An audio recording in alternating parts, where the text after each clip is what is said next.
kwentong ito ay hango sa totoong buhay. Karanasan ito ni Gabo. Walang eksaktong taon. Lugar ng Sultan Kudarat. Sa malawak at luntiang kagubatan, kung saan ang huni ng mga ibon ang nagsisilbing musika at ang matatayog na puno ang nagsisilbing mga bantay, naninirahan itong si Gabo. Sa kanyang murang edad na 17 taon, ang kagubatan na ang kanyang naging pangalawang tahanan. Araw-araw, bago pa man sumilay ang unang sinag ng araw, ay tahimik na siyang naglalakbay sa gitna ng makakapal na dahon at sanga. Ang kanyang misyon ay ang mangalap ng matamis at gintong pulot mula naman sa mga ligaw na pukyutan. May magaan na hakbang at matalas na mata. Alam ni Gabo ang bawat sulok ng gubat kung saan maaaring matagpuan ang mga bahay pukyutan. Sanay na ang kanyang mga kamay sa maingat na pag-akyat sa matataas na puno at sa pag-iwas sa mga galit na bubuyog. Pagkatapos ng ilang oras na masipag na pagtatrabaho, puno na ang kanyang mga banga ng mahalagang ani. Bitbit ang kanyang mabigat na pasanin. Bababa si Gabo mula naman sa kagubatan, patungo sa maingay at makulay na palengke ng lugar. Dito sa gitna ng iba't ibang uri ng paninda at samot-saring tinig, ay ibinibenta niya ang kanyang natatanging produkto. Kilala itong si Gabo sa kanyang masipag na paggawa at sa matamis at purong pulot na kanyang iniaalok.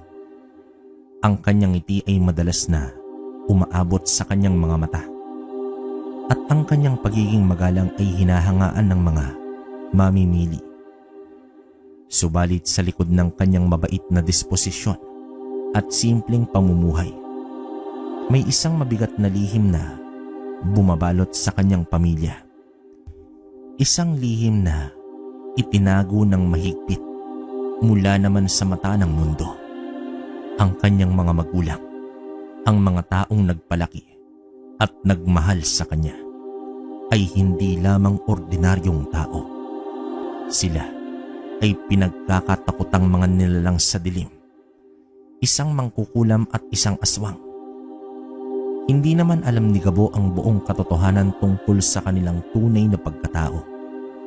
Ang nakikita lamang niya ay ang kanilang pagmamahal at pag-aaruga.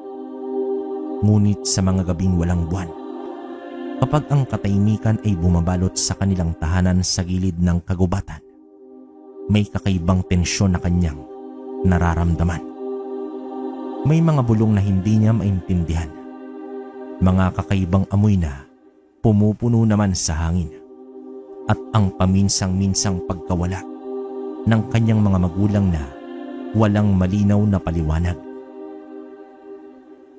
Hindi niya mawari ang katotohanang nakakubli sa likod ng kanilang kabaitan.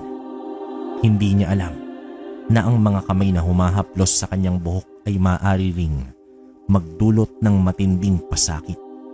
Hindi niya alam na ang mga labing humahalik sa kanyang noo ay maaaring magbagong anyo sa nakakatakot na paraan. Ang kanyang mundo ng simpleng pamumuhay at inosenteng kabaitan ay nakatakdang mabago. Ang lihim ng kanyang pamilya, tulad ng isang mabigat na ulap, ay nagbabadyang bumuhos ng isang bagyo sa kanyang buhay. Papaano kaya haharapin ni Gabo ang katotohanang maaaring sumira sa kanyang pananaw sa mundo at sa mga taong pinakamamahal niya? Ito ang simula ng kanyang kwento, isang kwento ng kabaitan, lihim at ang nakakatakot na katotohanan na bumabalot sa kanyang pinagmulan. Lumipas ang mga buwan at ang mga kakaibang pangyayari sa paligid ni Gabo ay tila lumalakas. May mga pagkakataon na pag-uwi niya mula sa palengke ay maabutan niyang tahimik at tila balisa ang kanyang ina. May mga pagkakataon din na mapapansin niya ang kakaibang amoy ng bulaklak na hindi niya matukoy kung saan ang gagaling, lalo na sa tuwing pagsapit ng hating gabi. Ang pinakamalala pa ay ang paminsang-minsang pagkawala ng kanyang mga magulang. Madalas itong nangyayari kapag kabilugan ng buwan. Sinasabi lamang nilang may mahalagang nilalakad lamang sila, ngunit hindi nila kailanman binanggit kung saan o kung ano ito. Lalong tumindi ang pagtataka ni Gabo nang minsang habang naglilinis siya ng kanilang bakuran ay nakakita siya ng kakaibang balahibo na kulay itim at mas malaki pa kaysa sa anumang ibong nakita niya. Itinago niya ito at palihim na pinagmasdan. May kakaiba itong kinang at parang hindi pangkaraniwan ang pagkakayari. Isang gabi, habang naghahapunan silang tatlo sa kanilang simpleng tahanan, hindi na nakapagpigil si Gabo. Titig na titig siya sa kanyang ama na si Beloy, isang lalaking may matipunong pangangatawan at laging mukhang pagod. "Itay, may napapansin po kasi akong kakaiba nitong mga nakaraang buwan." Panimula dito ni Gabo at bahagya siyang pinakabahan. Napahinto naman si Beloy sa pagkain at tumingin sa kanyang anak. Ang kanyang asawang si Ising ay nanatiling tahimik, ngunit bakas sa kanyang muka ang pag-aalala. "Yung mga pagkawala po niyo ni nanay, madalas po itong nangyayari kapag bilog ang buwan. At minsan po parang may naririnig akong kakaibang ingay sa labas ng bahay sa gabi. Para pong pag-ungol." Pag-aalalang tanong naman dito ni Gabo. Ibinaba niya ang kanyang kutsara at tinidor. Hinihintay ang sagot ng kanyang ama. Nagkatinginan sandali si Beloy at Ising. May hindi mababasang mensahe ang nagdaan sa kanilang mga mata. Dito napabuntong hininga si Beloy bago muling tumingin sa kanyang anak at nagsalita ito ng, "Anak, ang pagkawala namin ng iyong ina, iyon ay dahil may tinutulungan kaming mga kaibigan sa malayong lugar. May sakit kasi sila at kailangan namin silang dalawin at dalhan ng mga gamot na galing sa gubat." Malumanay niyang sabi naman dito, "Pero itay, bakit po tuwing kabilugan ng buwan? At bakit hindi po kayo pwedeng samahan?" Patuloy pa dito ni Gabo, tila hindi kumbinsido sa paliwanag ng kanyang ama. "Alam mo naman anak, delikadong maglakbay sa gabi. Lalo na sa kagubatan. Maraming ligaw na hayop. Ayaw naming mapahamak ka. Saka mas mabilis kaming makakarating kung kaming dalawa lang ng iyong ina." Ngumiti naman ang pilit itong si Beloy. "At yung mga ingay po, parang hindi po ordinaryong hayop ang ingay na yun eh." Hindi pa rin sumusuko si Gabo sa kanyang pagtatanong. Yun ba? Siguro mga asong gubat lang yun anak. Alam mo naman, malakas ang kanilang boses lalo na kapag naghahanap ng makakain sa gabi, hindi ba?" Bahagyang natawa naman si Beloy, ngunit hindi umabot sa kanyang mga mata ang kanyang ngiti. Hindi naman lubos na naniwala si Gabo sa mga paliwanag ng kanyang ama. May kutob siyang mas malalim na dahilan sa mga kakaibang pangyaring kanyang napapansin. Ngunit sa pagmamahal at respeto niya sa kanyang ama, hindi na siya nagpumilit pa. Tumango na lamang siya, bagamat ang kanyang isipan ay puno pa rin ng mga tanong at labis na pagdududa. Patuloy na inilihim ni Beloy ang kanilang tunay na pagkatao. Umaasang mapoprotektahan ang kanyang anak mula sa katotohanan at sa posibleng panganib na kaakibat nito. Ngunit sa bawat kakaibang pangyayari, lalong lumalalim ang pagtataka ni Gabo at tila ba humahantong na siya sa isang hindi maiiwasang pagtuklas. Ang kanilang payapang pamumuhay ay tila Isang manipis na tabing na anumang oras ay maaaring mahawi. Ibunyag ang nakakatakot na lihim na matagal nang nakatago. Sa kanyang pang-araw-araw na pagtitinda ng pulot sa palengke, kung saan ang ingay ng mga nagtitinda at mamimili ay halos bumubuo ng isang sariling musika. May isang bagong muka ang napansin itong si Gabo. Isang matandang lalaki na may pawang puting buhok na bahagyang humahaba sa kanyang batok. At may mga kulubot na sa kanyang muka na tila naglalarawan ng maraming taon ng pamumuhay. Ang kanyang mga mata ay puno ng karunungan at may bahid ng pagiging mapagbiro. At ang kanyang labi ay madalas na nakatikom sa isang banayad na pagngiti. Hindi niya pa nakikita ang matanda sa palengke noon dahil sa kanyang likas na pagiging palakaibigan. Hindi naman nag-atubili itong si Gabo na lapitan ito habang abala ang matanda sa pagtingin-tingin ng mga paninda. Dito tumingin ang matanda kay Gabo. Ang kanyang ngiti ay mas lumawak pa. Tiningnan muna ng matanda ang pulot at inamoy bago ito bumili. Mula noon, si Mang Macario na ang naging isa sa mga suki ni Gabo. Tuwing dadaan ito sa palengke, hindi niya nakakalimutang bumili ng pulot kay Gabo at makipagkwentuhan sandali. Madalas silang magpalitan ng mga simpleng salita tungkol sa panahon, sa ani at sa buhay sa pangkalahatan. Ikinagagalak ni Gabo ang pakikipag-usap sa matanda dahil sa payapa nitong presensya at sa mga maikling ngunit makaulugang payo nito. Isang araw, habang iniaabot ni Gabo ang biniling pulot ni Mang Macario, biglang nagbago ang tono ng usapan. Magandang araw sa iyo, iho. May alam ka ba sa inyong baryo tungkol sa mga mangkukulam? Panimula naman dito ni Mang Macario habang nakatingin sa malayo. Tila may malalim na iniisip ito. Matapos nun, natigilan naman itong si Gabo. Ang tanong ay bigla at hindi niya inaasahan. Bahagyang kumunot ang kanyang noo. Ang salitang mangkukulam ay isang bulong na may halong takot at pag-iwas sa kanilang lugar.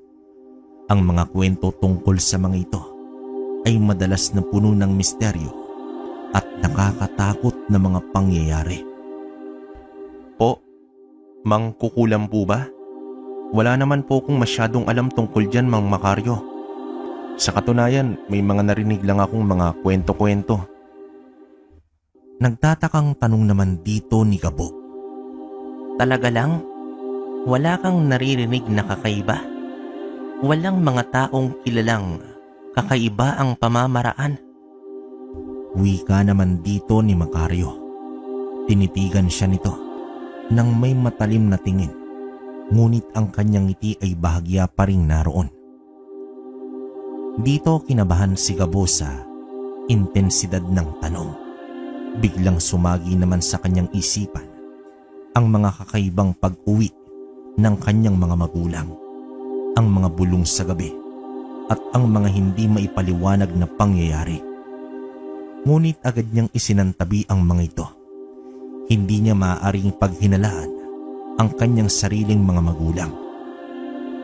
Wala po talaga, Mang Macario. Ang alam ko lang po, masisipag na taong mga kapitbahay namin. Mariin niyang sagot dito. Pilit na pinapanatag ang kanyang boses. Tumangu-tangu lamang si Mang Macario. Tila hindi lubos na kumbinsido.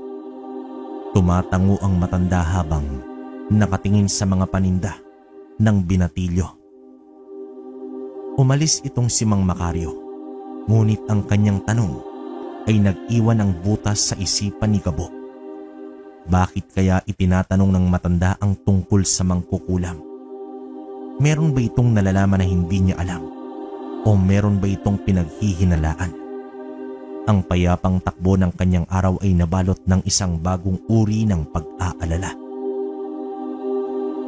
Ang simpleng tanong na yon ay tila isang binhi na itinanim sa kanyang isipan at nagsisimula na rin itong tumubo ng pagdududa at pangamba.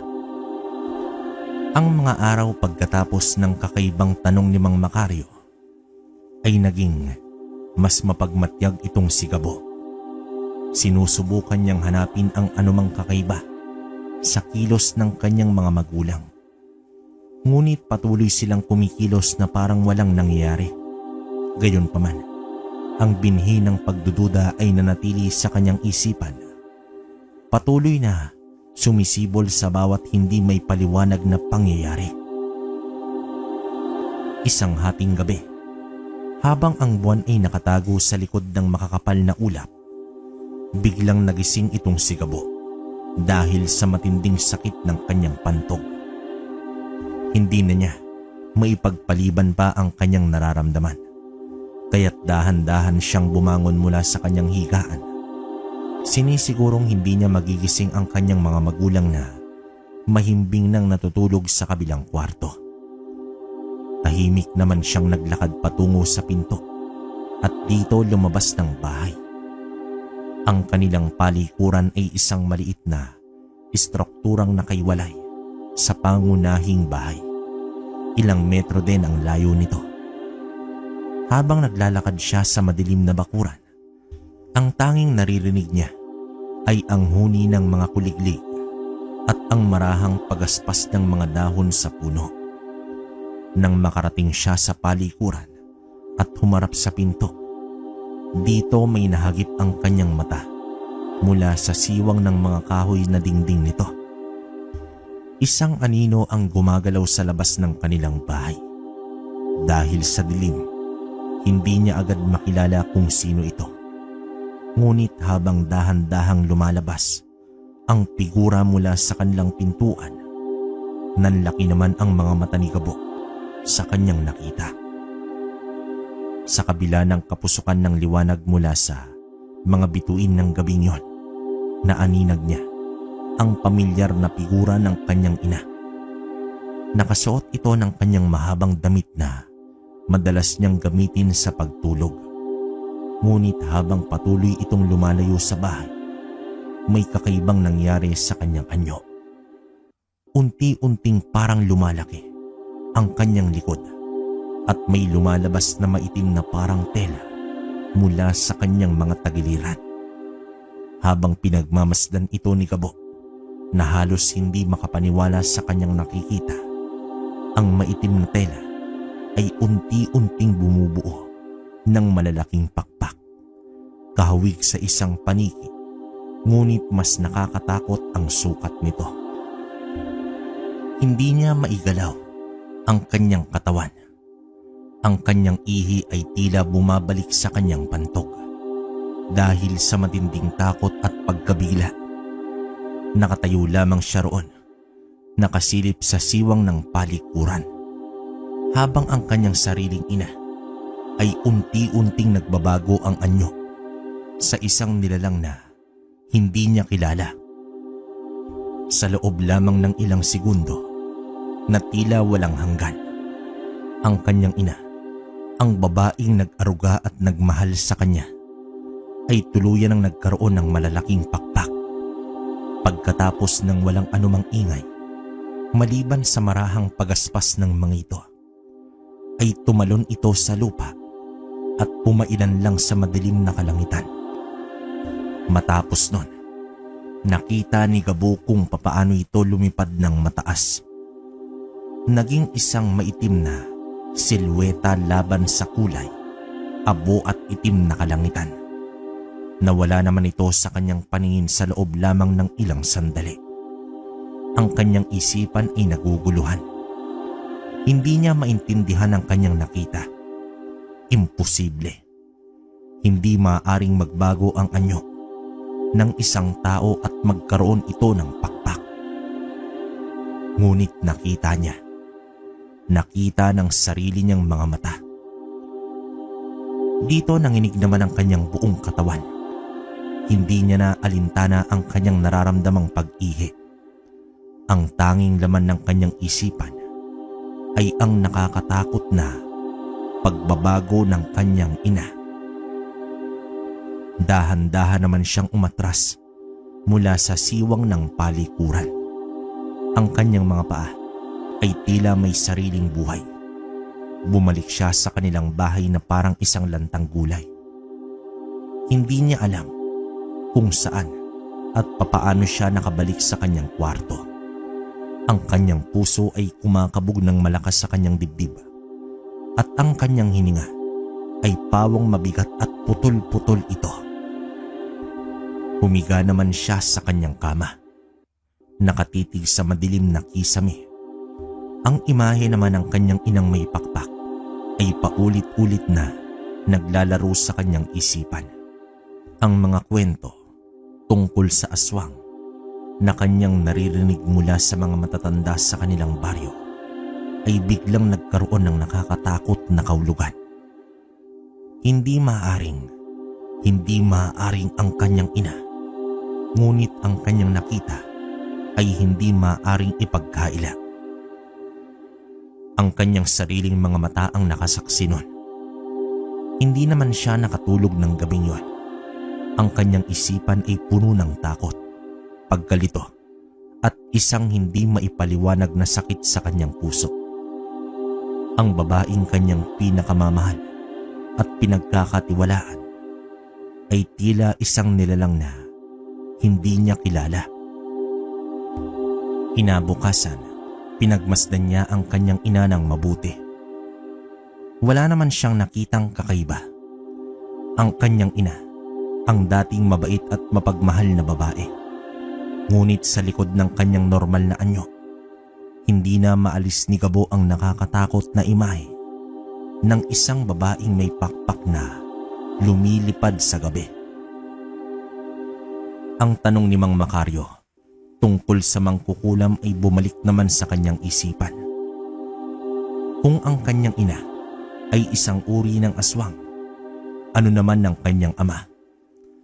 Ang mga pagkawala ba nila tuwing kabilugan ng buwan ay may kaugnayan dito?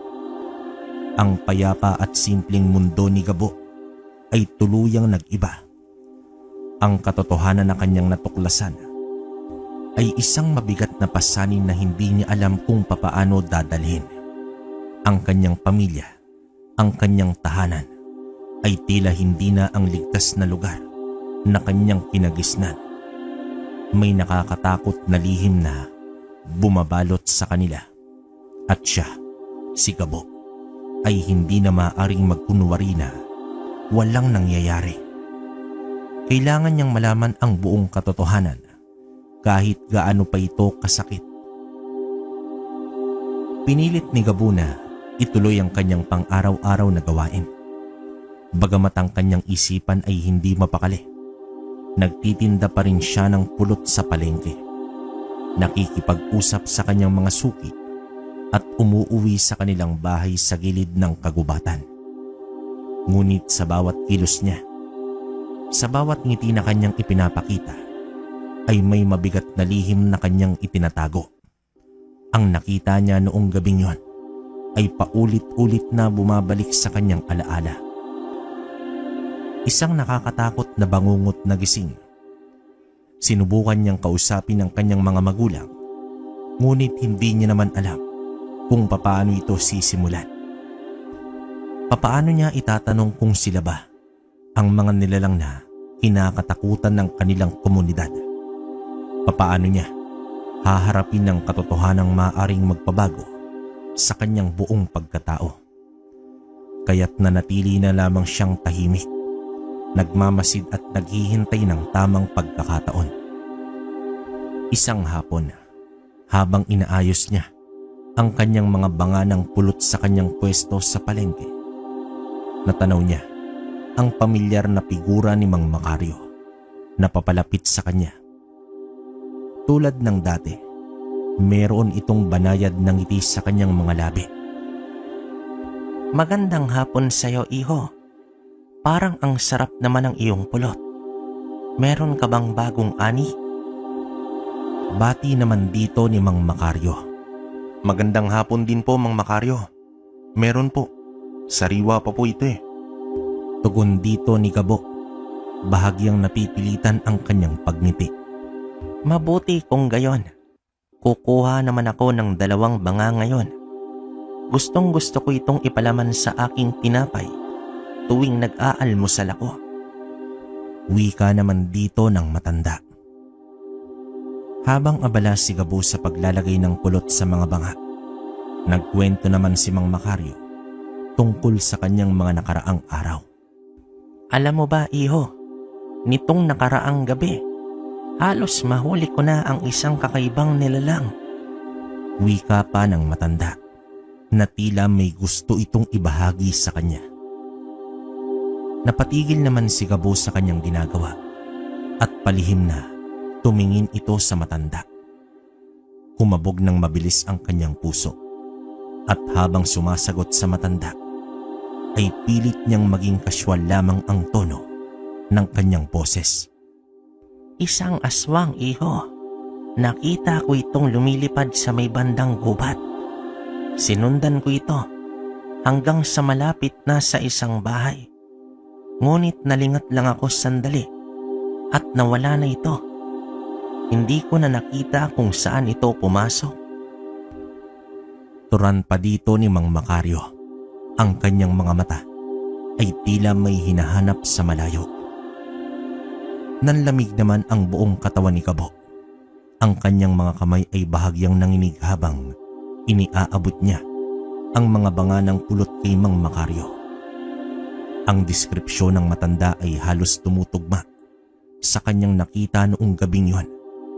Ang gubat, ang paglipad. Talaga po, Mang Makaryo? At ano pong ginagawa ninyo sa gabi sa gubat? Pilit niyang tanong dito sa matanda. Ang kanyang boses naman ay bahagyang nanginginig ng oras na yon. Matagal na akong nangangalap ng mga halamang gamot sa gabi, iho. Mas sariwa ang mga ito kapag walang sikat ng araw. At minsan, may mga kakaiba kong nakikita. Ngumiti naman ang bahagya si Mang Makaryo nang makasagot ito sa binata na tila nahalata ang pagkabalisa ni Gabo. Pagkatapos ay bumulong ang matanda na tila may mahalagang ibabahagi. At naniniwala ako, iho, na ang aswang na yon ay may kaugnayan sa mangkukulam na matagal ko nang hinahanap sa ating lugar. Nanlaki naman ang mga mata ni Gabo. Ang mga salita ni Mang Makaryo ay tumama sa kanya na parang kidlat. Ang kanyang ina, isang aswang, at may kaugnayan sa isang mangkukulam. Ang kanyang ama. Hinahanap niyo po ang mangkukulam? Bakit naman po? Halos pabulong na tanong naman dito ni Gabo. May ginawa silang isang masama sa aking pamilya noon, iho. At matagal na akong naghihintay ng pagkakataong makapaghiganti. Naniniwala akong ang paghuli sa aswang na yon ang magdadala sa akin sa mangkukulam. Ang tingin dito ni Mang Makaryo ay naging seryoso. Hindi na nakapagsalita pa si Gabo. Ang bigat ng mga impormasyong kanyang narinig ay halos hindi niya kayanin. Ang matandang palakaibigan na bumibili ng kanyang pulot ay isang mga ngaso ng mga nilalang na kinatatakutan ng lahat. At tila papalapit nito sa katotohanan tungkol sa kanyang pamilya. Mag-iingat po kayo, Mang Makaryo. Salamat po sa mga kwento ninyo at sa palaging pagbili ng mga paninda ko. Tanging nasabi na lamang ni Gabo. Ang kanyang boses ay puno ng hindi maipaliwanag na emosyon. Ikaw rin, iho. Mag-ingat ka sa mga hindi mo kilala at sa mga nagkukubli sa dilim. Tugon naman dito ng matanda na tila may nakitang kakaiba sa reaksyon ni Gabo. Maya-maya pa, umalis na si Mang Makaryo. Dala ang kanyang mga banga ng pulot. Ngunit ang kanyang mga salita ay pawang nanatili sa isip ni Gabo Ang mundo niya ay tila bumabaliktad. Ang kanyang ina ay isang aswang at may isang tao sa kanilang paligid na aktibong hinahanap ang mga tulad nila. Ang panganib ay tila mas malapit kaysa kailanman. Kinakailangan niyang gumawa ng isang pasya. Mananatili ba siyang tahimik at magkukunwaring walang nalalaman o haharapin niya ang katotohanan at poprotektahan ang kanyang pamilya? Kahit ano pa man ang kanilang tunay na pagkatao, ang bigat ng responsibilidad ay bumagsak sa kanyang murang mga balikat. Ang simpleng buhay noon ni Gabo bilang isang mangunguha ng pulot ay tuluyan ng naglaho, napalitan ng isang masalimuot at mapanganib na realidad. Hindi na mapalagay itong si Gabo. Ang bawat araw na lumilipas ay tila isang mabigat na pasanin para sa kanya. Ang mga salita ni Mang Macario ay patuloy na umuulit sa kanyang isipan. Parang isang sumpa. Ang malakas niyang kutob na ang kanyang mga magulang ang tinutukoy ng matanda ay lalong tumitindi. Ang imahe ng kanyang inang nagbabagong anyo at lumilipad sa gabi ay hindi na maalis sa kanyang isipan. At ngayon, ang posibilidad na ang kanyang ama ay isang mangkukulam at nagdagdag pa ng nakakatakot na dimensyon sa kanilang lihim. Sinubukan niyang maging normal sa harap ng kanyang mga magulang, ngunit ramdam niya ang distansya sa pagitan nila. May mga lihim na hindi na maaaring itago pa. Mga tanong na naghihintay ng kasagutan. Ngunit ang takot sa katotohanan ang pumipigil sa kanya na magtanong pa. Isang gabi, muling sumapit ang kabilugan ng buwan. Mula sa kanyang kwarto, tahimik na nakiramdam itong si Gabo. Alam niya ang senyales, ang bahagyang pag-uusap ng kanyang mga magulang bago matulog. Ang kanilang pagiging tahimik at tila nagmamadali. Hindi nagtagal, narinig niya ang marahang pagbukas at pagsara ng kanilang kwarto. Sumilip naman siya sa kanyang bintana at nakita niya ang mga anino ng kanyang mga magulang na papalayo na sa kanilang bahay.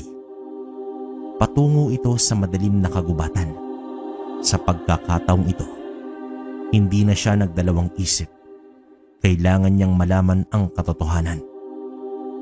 Kailangan niyang malaman kung ano ang kanilang itinatago. Pagkatapos lamang ng ilang minuto, na nakakasigurado siyang nakalayo na ang kanyang mga magulang. Dahan-dahan naman siyang lumabas ng kanyang silid at tinungo ang kwarto ng mga ito.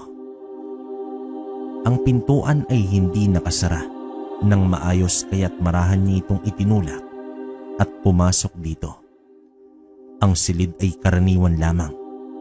Isang malaking kahoy na kama, isang lumang aparador at isang maliit na altar na may mga imahe ng mga santo. Wala naman siyang nakitang kakaiba noong una, ngunit hindi siya sumuko. Alam niyang merong hindi tama. Sinimulan niyang halughugin ang silid. Binuksan niya ang aparador, ngunit ang naroon lamang ay ang kanilang mga ordinaryong damit. Tiningnan niya ang ilalim ng kama, ngunit wala rin doon.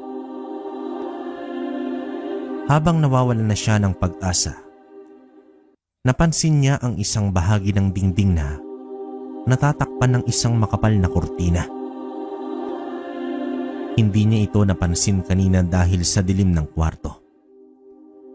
Maya-maya pa, dahan-dahan niyang hinawi ang kurtina at dito nanlaki ang kanyang mga mata sa kanyang nakita.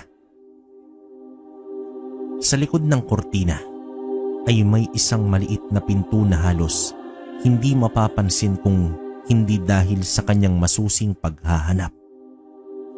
Walang siradura ito, kaya't dahan-dahan niya itong itinulak papasok Ang bumungad naman sa kanya ay isang maliit na silid na puno ng mga kakaibang bagay. May mga nakasabit na pinatuyong halaman na hindi niya kilala, mga garapon na may iba't ibang uri ng likido at pulbos, mga buto ng hayop, at mga figurin na gawa sa kahoy at bato na may kakaibang mga simbolo. Sa isang sulok naman ay may isang maliit na altar na iba sa nakita niya sa labas. Ito ay puno ng mga kakaibang bagay kabilang ang isang bungo ng hayop na may nakatusok na mga karayom at isang maliit na mangkok na may itim na likido. Hindi niya maintindihan ang lahat ng kanyang nakikita. Ngunit may isang bagay na nagpatindig sa kanyang mga balahibo. May isang maliit na kahon sa ibabaw ng altar. Nang buksan niya ito, dito niya nakita ang iba't ibang uri ng karayom, mula sa maliliit hanggang sa malalaki, na parang mga sandata. Merong ding mga maliliit na figurin ng tao na gawa sa kahoy at nakabalot sa iba't ibang kulay na sinulid. Biglang nanlamig ang kanyang buong katawan. Ang mga bagay na ito, ang mga karayom, ang mga figurin, ang mga kwento tungkol sa mangkukulam na nagpapasakit sa mga tao sa pamamagitan ng mga ito, ay biglang nagkaroon ng nakakatakot na realidad. Hindi niya na kailangan ng iba pang patunay. Ang silid na ito, ang mga kagamitang ito ang mga kasangkapan ng isang mangkukulam. At ang silid na ito ay nasa loob mismo ng kanilang bahay, sa silid ng kanyang mga magulang. Ang katotohanan ay sumampal sa kanya ng malakas. Ang kanyang ama, si Beloy, ang mabait at tahimik niyang ama, ay isang mangkukulam, at ang kanyang ina, ang babaeng lumilipad sa gabi, ay isang aswang. Ang bigat ng katotohanan ay halos hindi niya kayanin. Ang mundo na kanyang nakagisnan ay bigla namang gumuho. Ang kanyang mga magulang, ang mga taong kanyang pinakamamahal at pinagkakatiwalaan, ay ang mismong mga nilalang na kinatatakutan at kinamumuhian ng kanilang komunidad. Hindi niya naman alam kung ano ang gagawin. Dapat ba niyang harapin sila? Dapat ba niyang sabihin sa iba ang kanyang nalaman, o dapat ba siyang manahimik at itago ang nakakatakot na lihim na ito?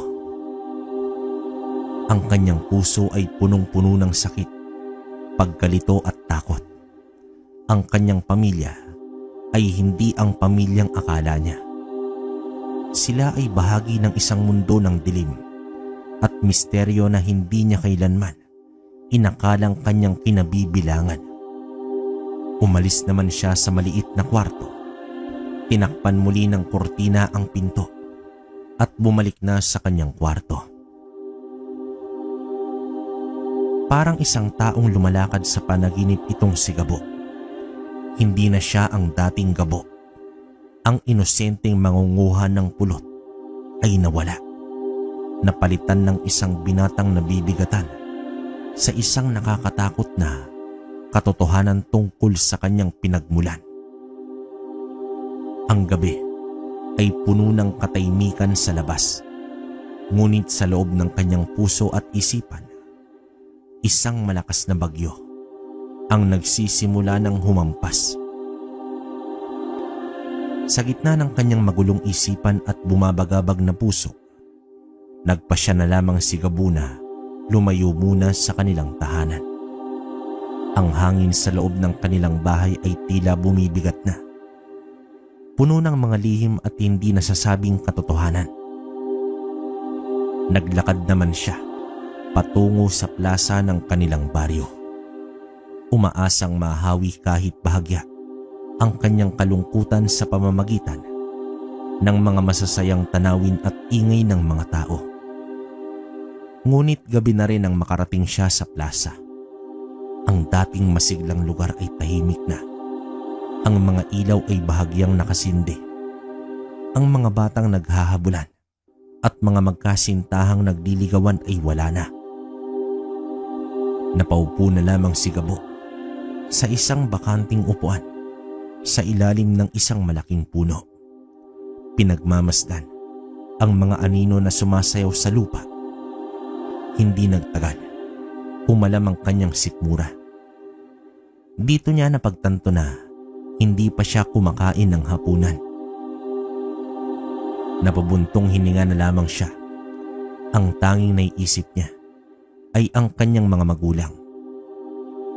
Nais niyang makauwi na at harapin sila kahit mga hulugan pa ito ng kanilang galit. Sa kakaibang paraan, inaasam niyang mapagalitan siya dahil baka iyon ang magbigay sa kanya ng lakas ng loob na ibunyag ang kanyang nalaman. Bandang 11:00 na ng gabi nang magpasya si Gabo na umuwi na. Ang dilim ay mas makapal na ngayon at ang mga tunog ng mga hayop sa gubat ay mas maririnig mo. Binilisan niya ang kanyang paglalakad. Sabik na matapos na ang gabing ito. Ngunit pagdating niya sa bakuran ng kanilang bahay, may kakaiba siyang nararamdaman. Hindi niya marinig ang karaniwang katahimikan. Sa halip, may naririnig siyang mga boses na nagtataasan. Nagtago naman siya sa likod ng isang malaking puno, malapit sa kanilang bakuran, at maingat na sumilip. Ang kanyang nakita ay isang eksenang hindi niya inaasahan kahit kailan. Sa gitna ng kanilang bakuran, sa ilalim ng liwanag ng buwan na bahagyang sumisilip sa mga ulap, nakatayo naman ang kanyang amang si Beloy. Nakaharap dito si Mang Macario. Ang kanilang mga mukha ay puno ng galit at tensyon. Matagal ko na kayong pinaghihinalaan ang mga kakaibang nangyayari sa ating baryo. Alam kong kayo ang may kagagawan. Mariing sabi naman dito ng matanda. Ang kanyang boses ay puno ng pagkapuot. Wala kang alam sa iyong sinasabi, Macario. Umalis ka na sa aking pamamahay bago pa ako mawalan ng pasensya. Tugon naman dito ni Beloy. Ang kanyang boses ay tila nagbababala sa matanda. Hindi ako aalis hanggat hindi ko nalalaman ang katotohanan. Nakita ko ang aswang. Sinundan ko ito. At ang bahay na yon ay ang bahay nyo. Sigaw naman dito ni Mang Macario. Nanlaki ang mga mata ni Gabo sa kanyang narinig. Kinumpirma ng mga salita ni Mang Macario ang kanyang tatakutang hinala. Sinungaling ka. Wala kaming kinalaman sa mga sinasabi mo. Bulyaw naman dito ng kanyang ama. Huwag ka nang magkaila pa. Alam ko ang mga uri ninyo, mangkukulam at aswang. Kayong dalawa ang sumisira sa ating baryo. Patuloy na turan dito ni Mang Macario. Hindi na nakapagpigil pa itong si Gabo. Ang kanyang ama, isang mangkukulam. Kinumpirma mismo ni Mang Macario. At ang kanyang ina, ang aswang na nakita ng matanda. Sa hindi inaasahang pagkakataon, biglang sumugod si Beloy kay Mang Macario. Mabilis ang kanyang kilos at sa isang iglap, hinawakan niya sa leeg ang matanda. Tumahimik ka na. Hindi mo dapat sinasabi ang mga bagay na yan. Pagbabanta pa dito ni Beloy. Ang kanyang mukha ay puno ng galit na hindi pa nakita ni Gabo kahit kailan. Nahirapan naman dito si Mang Macario sa kanyang paghinga. Pilit na kumakawala sa pagkakahawak ni Beloy. Hindi na nakatiis itong si Gabo. Tumakbo naman siya papalapit sa dalawang lalaki. Ang kanyang puso ay kumakabog ng malakas sa kanyang dibdib. Itay, itigil mo na yan. Sigaw dito ni Gabo habang tinatakbo ang distansya sa pagitan nila. Napalingon naman itong si Beloy sa kanyang anak. Ang kanyang pagkakahawak kay Mang Macario ay bahagyang lumuwag. Nakita ni Gabo ang galit sa mga mata ng kanyang ama. Ngunit meron ding bahid ng pagkabigla at pagkabahala. Gabo, anong ginagawa mo rito? Tanong dito ni Beloy. Napuno ito ng pagtataka. Narinig ko po kayo. Narinig ko ang lahat. Sagot naman dito ni Gabo. Ang kanyang tingin ay nanatili kay Mang Macario na ngayon ay hinihingal na sa lupa. Ang katahimikan ay bumalot sa kanilang bakuran. Tanging ang huni ng mga kuliglig ang maririnig mo. Ang tensyon sa hangin ay halos mahawakan. Nakatayo naman si Gabo sa pagitan ng kanyang ama at ni Mang Macario. Ang kanyang isipan ay tila naguguluhan sa nangyayari. Totoo ba, Itay? Totoo bang sinasabi niya? Totoo bang mangkukulam ka at si nanay isang aswang? Tanong naman dito ni Gabo. Ang kanyang mga mata ay tila puno na ng pagluha.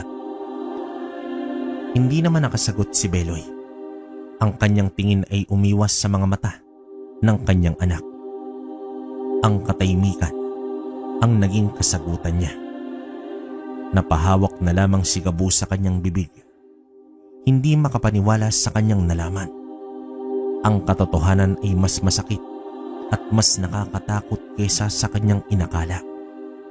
Ang kanyang pamilya, ang kanyang buhay, ay isang kasinungalingan pala. Tumingin naman siya kay Mang Macario na ngayon ay dahan-dahan nang nakakabawi. Pagkatapos ay ibinaling niya ang kanyang tingin sa kanyang ama. Ang kanyang puso ay punong-puno ng pagkasira at pagkalito. Bakit, Itay? Bakit niyo ito'y tinago sa akin? Bakit? Halos pabulong na tanong dito ni Gabo. Hindi pa rin nakasagot itong si Beloy. Nakayuko lamang ito. Ang kanyang katawan ay tila nang hihina. Ang gabi ay tila huminto sa kanilang bakuran. Ang buwan ay patuloy na nagtatago sa likod ng mga ulap. Tila nakikiramay sa madilim na katotohanang nabunyag. Ang buhay ni Gabo ay nagbago. Magpakailanman sa gabing yon. Wala na ang inosenteng mangunguha ng pulot. Ang natitira ay isang binatang naharap sa isang nakakatakot na realidad tungkol sa kanyang pinagmulan at sa mga taong kanyang pinakamamahal. At ang kanyang desisyon sa mga susunod na mangyayari ang siyang magtatakda ng kanyang kapalaran. Labis na nadurog ang puso ni Gabo sa kanyang mga nalaman. Ang katotohanan ay isang mabigat na dagok na hindi niya alam kung papaano tatanggapin.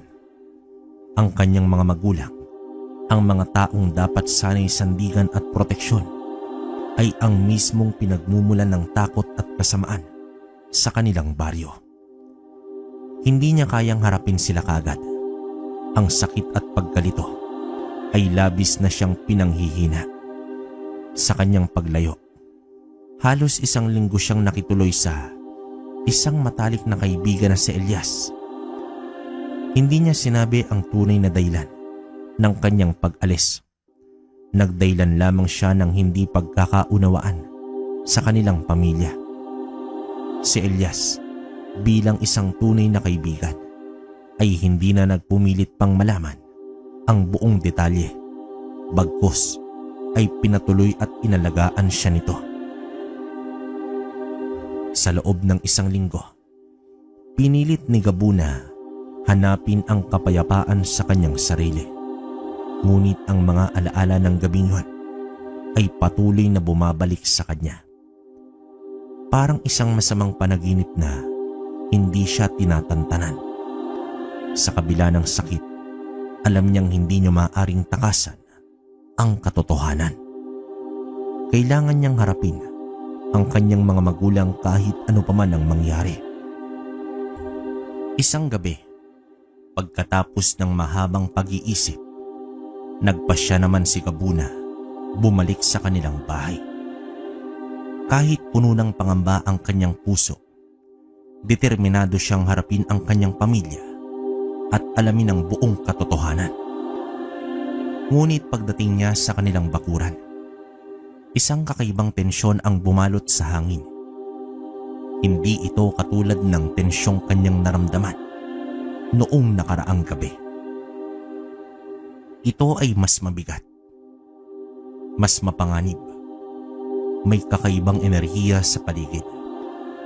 Dahan-dahan naman siyang lumapit sa kanilang bahay at sumilip sa bintana.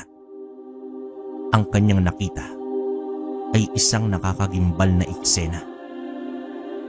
Sa loob ng kanilang sala, nagdalaban ang dalawang pwersa. Ang kanyang ina sa kanyang nakakatakot na anyong aswang na may matatalim na kuko at nagbabagang mga mata ay nakikipaglaban kay Mang Makaryo. Ngunit hindi na ang Mang Makaryo na kanyang nakilala sa palengke. Ang matandang palakaibigan ay ngayon ay may hawak na isang kakaibang krus na kumikislap sa liwanag ng mga sulok na nakasindi sa paligid. Ang kanyang mga mata ay puno ng determinasyon at galit. Ang gabing ito ay ang pagtatapos ng pag-iral mo. Nilalang ng dilim. Bulyaw dito ni Mang Makaryo, umiiwas sa mga atake ng aswang. Ngumisi naman ang aswang na may mga mata na determinado at handang tapusin ang albularyong nagbabaga din sa galit. Nakita ni Gabo ang mabilis na pagpalitan ng atake at depensa. Ang kanyang ina ay mabilis at mabangis, ngunit si Mang Makaryo ay tila may alam sa kanyang mga kahinaan. Ang krus na hawak nito ay tila may kakaibang kapangyarihan. Dahil sa bawat tama nito sa kanyang ina, ay umuungol ito sa sakit at humihina. Sa isang hindi inaasahang pagkakataon, dito mabilis na sumugod si Mang Makaryo at itinarak ang kanyang krus sa dibdib ng aswang. Isang malakas na iyaw ang bumulalas mula naman sa bibig nito. Bago naman ito tuluyang bumagsak sa lupa, ang anyong aswang nito ay unti-unting bumabalik na sa anyo ng tao. Nanginginig naman ang buong katawan ni Gabo sa kanyang nakita. Ang kanyang ina, patay na. Pinatay sa mismong harap ng kanyang mga mata. Pagkatapos naman nun, ay bumaling si Mang Makaryo kay Beloy na nakagapos sa isang sulok ng silid. Ang mukha ng kanyang ama ay puno ng takot at kawalan ng pag-asa. At ikaw na nagkanlong sa kasamaan sa iyong tahanan. Ikaw na nagasik ng takot sa ating baryo gamit ang iyong itim na mahika. Sambit naman dito ni Mang Makaryo sa malamig na tono. Hindi naman sumagot itong si Beloy. Ang kanyang mga mata ay walang buhay. Tila wala nang natitirang katinuan sa kanyang isipan. Ang iyong kaparusahan ay mas matindi pa sa kamatayan. Bubuhayin kitang walang alaala, walang pag-iisip. Mabubuhay ka sa isang mundo ng dilim at kawalan bilang paalala sa lahat ng iyong kasalanan. Muling wika dito ng albularyo. Ang kanyang boses ay naging mas mababa at mapanganib. May binibigkas na kakaibang mga salita itong si Mang Makaryo. At may kakaibang liwanag na bumalot naman kay Beloy. Pagkatapos nito, ang kanyang ama ay nanatiling nakatulala.